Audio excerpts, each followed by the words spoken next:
In today's video, we're actually going to talk about the YM, and I'm going to show you a trade that I missed today. And it's really annoying because it would have been a really great one, but you can still learn from it.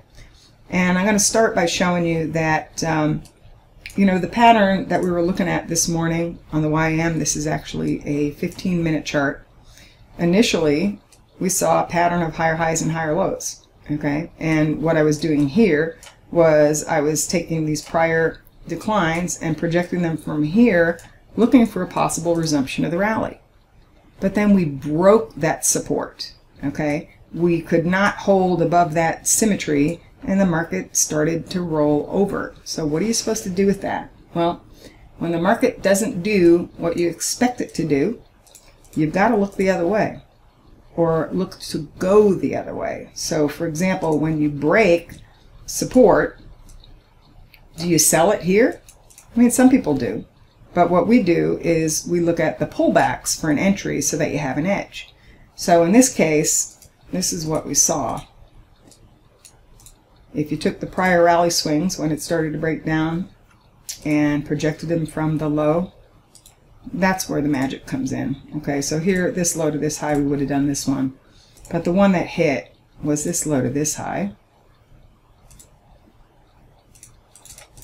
So we knew we had possible resistance here when it broke the support. And if you look at this prior low to high swing, you're going to see that that was 166 points. You project or look at this next low to high swing, that was exactly 166 points. So a simple symmetry setup would have given you this area as resistance. And I came into it late, so I didn't get involved in it. But here's what else happened. If you looked at trying to overlap that symmetry with other levels, that also happened. If you took this prior high to low swing, you can see that the 618 retracement overlapped that area almost perfectly.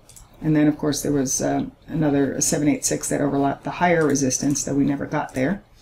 And what else? You also could have run some of these smaller swings where if you took this prior high to low, you also had an overlap of a 1272 extension.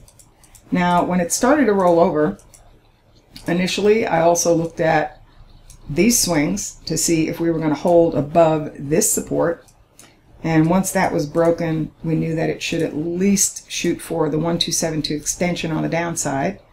So that's where you measure the low to the high, and you would have had those higher extensions. Actually, let me do this where you can actually see them.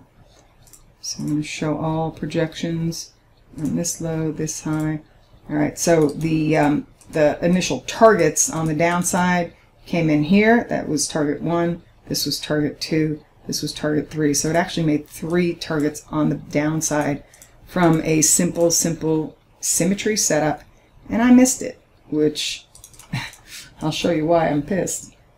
You measured from this high to this low, and I'm not saying that I would have gotten in and stayed in it for this whole decline, but that was 458 points. So a little bit frustrating. I'm going to start looking at the same things tomorrow in the trading room. If we do start to bounce off of an area, I'll start to run the resistance, and if it holds, we'll look at another entry. But if it's cleared, then we don't take a trade against it.